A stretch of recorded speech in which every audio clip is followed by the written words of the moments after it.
નમસ્તે મિત્રો, education hub 354 ચેનલમાં તમારું સ્વાગત છે। તો આજે આપણે શીખીશું ધોરણ 7ની ગણિતની પાઠ્યપુસ્તકનું સ્વાધ્યાય 2.2। પાઠનું નામ છે અપૂર્ણાંક અને દશાંશ અપૂર્ણાંક। ચાલો શરૂ કરીએ।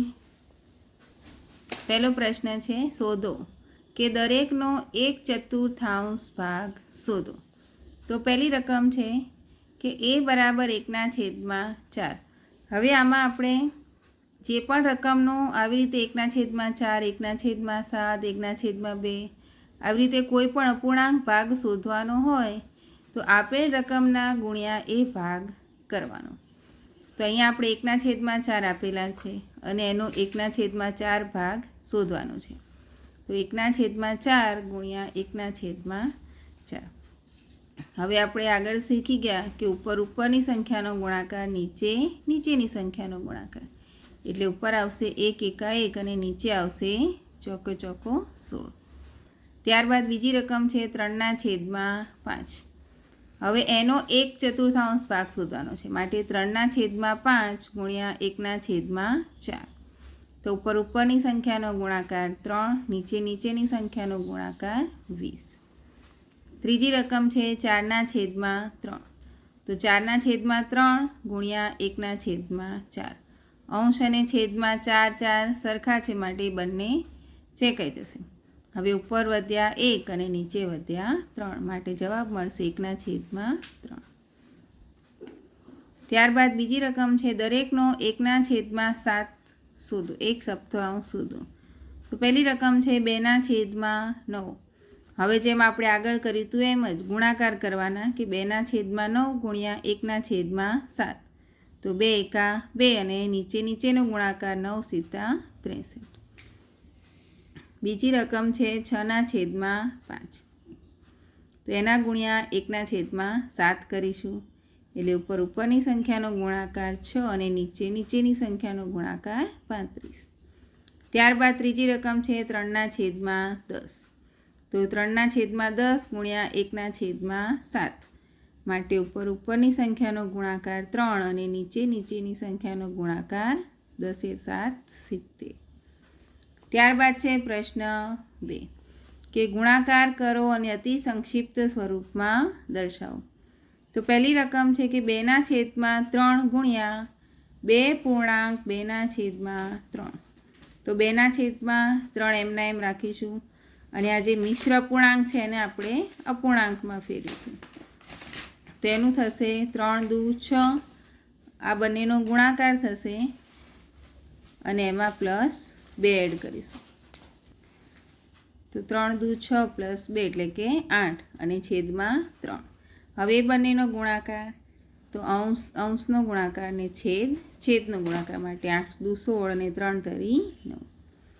ત્યારબાદ બીજી રકમ આપી છે 2/7 ગુણ્યા 7/9। હવે બંને રકમમાં અંશ અને છેદમાં 7 સરખા છે, માટે બંનેને ચેકી દીધા। હવે અહીંયા ઉપર વધશે 2 અને નીચે છે 9। ત્યારબાદની ત્રીજી રકમ છે 3/8 ગુણ્યા 6/4। તો 3/8 ગુણ્યા 6/4। હવે 6 અને 4નો 2 ભાગ ચાલશે, માટે 2 દુ 4 અને 2 તરી 6। તો ઉપર 3 તરી 9 અને 8 દુ 16। ત્યારબાદની રકમ છે 9/5 ગુણ્યા 3/5। તો અહીંયા કોઈ પણ છેદ ઉડે એવું નથી, માટે ઉપરની સંખ્યાનો ગુણાકાર અંશનો 9 × 3 = 27 અને છેદનો ગુણાકાર પાયો 25, માટે 27/25। ત્યારબાદની રકમ છે 1/3 ગુણ્યા 15/8। હવે અહીંયા છેદમાં 3 છે અને ઉપર અંશમાં 15 છે, માટે 3 અને 15નો 5 ભાગ ચાલશે, એટલે કે 3 × 5 = 15, માટે 3 અને 15 બંને ચેકીને અહીંયા લખીશું 5। હવે અંશમાં વધ્યા 5 અને છેદમાં છે 8। ત્યારબાદની રકમ છે 11/2 ગુણ્યા 3/10। તો અહીંયા પણ અંશનો ગુણાકાર 11 તરી 33 અને છેદનો ગુણાકાર 10 દુ 20। ત્યારબાદની રકમ છે 4/5 ગુણ્યા 12/7। તો અંશનો ગુણાકાર 12 × 4 = 48 અને છેદનો ગુણાકાર 7 × 5 = 35। ત્યારબાદનો પ્રશ્ન 3 છે ગુણાકાર કરો. પહેલી રકમ છે 2/5 ગુણ્યા 5.1/4. તો અહીંયા જે મિશ્ર અપૂર્ણાંક છે એને પહેલાં આપણે અપૂર્ણાંકમાં ફેરવીશું, એટલે કે 5 ચોક 20 અને 1 21 માટે 21/4. હવે અહીંયા અંશમાં 2 છે અને છેદમાં 4, તો 2 અને 4 ચેકીને 2, એટલે કે 2 દુ 4 માટે અંશમાં વધશે 21 અને છેદમાં થશે 5 દુ 10. બીજી રકમ છે 6.2/5 ગુણ્યા 7/9, એટલે કે 6 પંચા 30 અને 2 32, 32/5 ગુણ્યા 7/9 માટે અંશનો ગુણાકાર 32 ગુણ્યા 7 224 અને છેદનો ગુણાકાર 5 9 45. ત્યારબાદની ત્રીજી રકમ છે 3/2 ગુણ્યા 5.1/3. હવે આ મિશ્ર અપૂર્ણાંકને પહેલાં ફેરવીએ. 5 તરી 15 અને 16 માટે 16/3. હવે અંશ અને છેદમાં 3 3 સરખા છે માટે ચેકાઈ જશે, અને નીચે 2 અને ઉપર 16, તો 2 8 16, એટલે 8 જવાબ વધશે. ત્યારબાદની રકમ છે 5/6 ગુણ્યા 2.3/7. તો મિશ્ર અપૂર્ણાંકને ફેરવીએ. 7 દુ 14 અને 3 17, 17/7. હવે અંશનો ગુણાકાર 17 પંચા 85 ને છેદનો ગુણાકાર 7 6 42. આગળની રકમ જોઈએ. મિશ્ર અપૂર્ણાંકને ફેરવવાના છે. 5 તરી 15 ને 2 17, 17/5 ગુણ્યા 4/7 માટે અંશનો ગુણાકાર 17 ચોક 68 ને છેદનો ગુણાકાર 5 7 35. આગળની રકમ છે એને ફેરવીએ. 5 દુ 10 ને 3 13, 13/5 ગુણ્યા 3/1. અહીંયા 3 અંશમાં એકલા છે માટે એના છેદમાં 1 લખી દઈએ, જેથી ગણતરીમાં આપણને સરળ રહે. માટે અંશનો ગુણાકાર 13 39 ને છેદનો ગુણાકાર 5. ત્યારબાદની રકમ છે 3.4/7 ગુણ્યા 3/5. તો 7 તરી 21 ને 4 25, 25/7 ગુણ્યા 3/5 માટે પાયો પાયો 25, એટલે અહીંયા 5 આવશે, અને અંશનો ગુણાકાર 5 તરી 15 ને છેદમાં વધ્યા 7. પ્રશ્ન 4 કયું મોટું છે? તો 3/4 2/7 કે 5/8 3/5. તો હવે અહીંયા આપણે ભાગ શોધવાના છે, માટે જે બે અપૂર્ણાંક આપ્યા છે એ બંનેનો આપણે ગુણાકાર કરીશું, એટલે કે 3/4 ગુણ્યા 2/7, તો 2 દુ 4, એટલે છેદમાં વધશે 2. તો અહીંયા અંશમાં 3 અને છેદમાં 7 દુ 14. બીજી રકમ છે કે 5/8 3/5 શોધો. તે બંનેનો ગુણાકાર માટે અંશ અને છેદના 5 5 ચેકાઈ જશે અને છેદમાં વધશે 8 અને અંશમાં 3. તો આ બંને રકમમાંથી 5/8 3/5 મોટા છે. ત્યારબાદની બીજી રકમ છે 6/7 1/2. તો પહેલાં એનું શોધીએ આપણે કે 6/7 ગુણ્યા 1/2, એટલે 2 તરી 6, તો 3/7. બીજી રકમ છે 3/7 2/3. તે બંનેનો ગુણાકાર કરીએ તો અંશ અને છેદમાં 3 3 ચેકાઈ ગયા, માટે વધશે 2/7. તો અહીંયા રકમમાં 6/7 1/2 ભાગ મોટા છે. ત્યારબાદની રકમ છે પ્રશ્ન 5 કે શૈલીએ તેના બગીચામાં એક હારમાં 4 છોડ રોપ્યા છે. તેણીએ 2 છોડ વચ્ચે 3/4 મીટરનું અંતર છોડ્યું છે. તો પ્રથમ અને છેલ્લા છોડ વચ્ચેનું અંતર શોધો. તો સૌથી પહેલાં આપણે રકમમાં જોઈએ કે એક હારમાં 4 છોડ છે. તો અહીંયા મેં એક હારમાં, એટલે કે એક જ લાઈનમાં 1 2 3 અને 4 છોડ રોપી દીધા.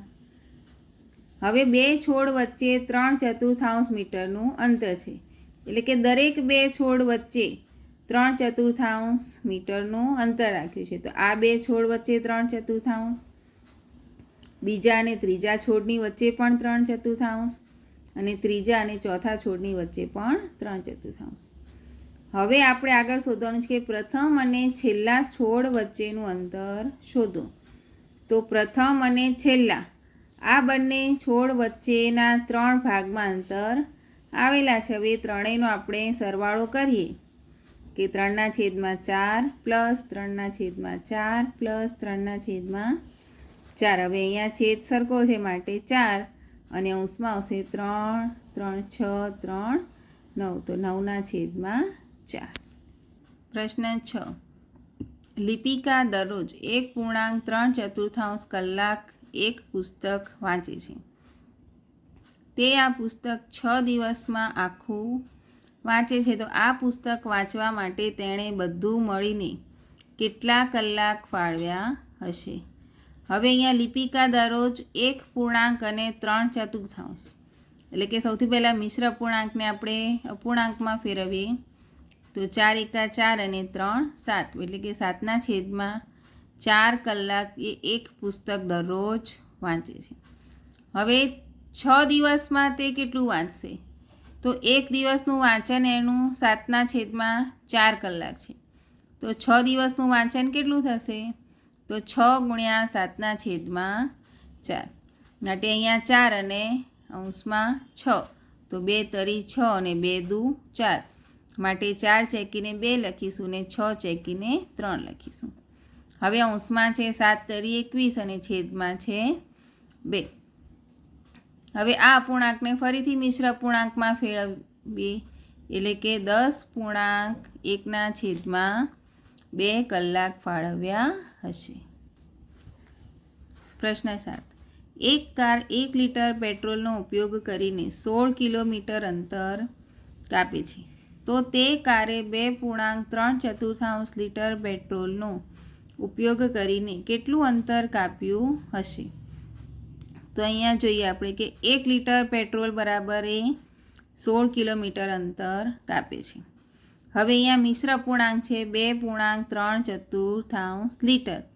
તો એને આપણે અપૂર્ણાંકમાં ફેરવ્યા કે 4 દુ 8 ને 3 11 એટલે કે 11/4 લીટર પેટ્રોલનો ઉપયોગ કરીને કેટલા કિલોમીટર અંતર કાપશે? તો આ બંને રકમનો ગુણાકાર થશે, સામસામેનો ગુણાકાર એટલે કે 11/4 × 16/1. 4 અને 16નો છેદ ચેકાશે એટલે અંશમાં આવશે 4 અને અંશમાં વધ્યા છે 11 અને 4 એટલે કે 11 ચોક 44 કિલોમીટર અંતર કાપ્યું હશે.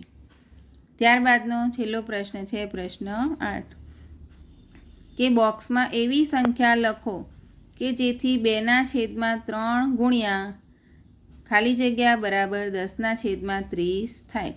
એટલે કે 2ને તમે કેટલા વડે ગુણો તો 10 થશે, તો 5 વડે.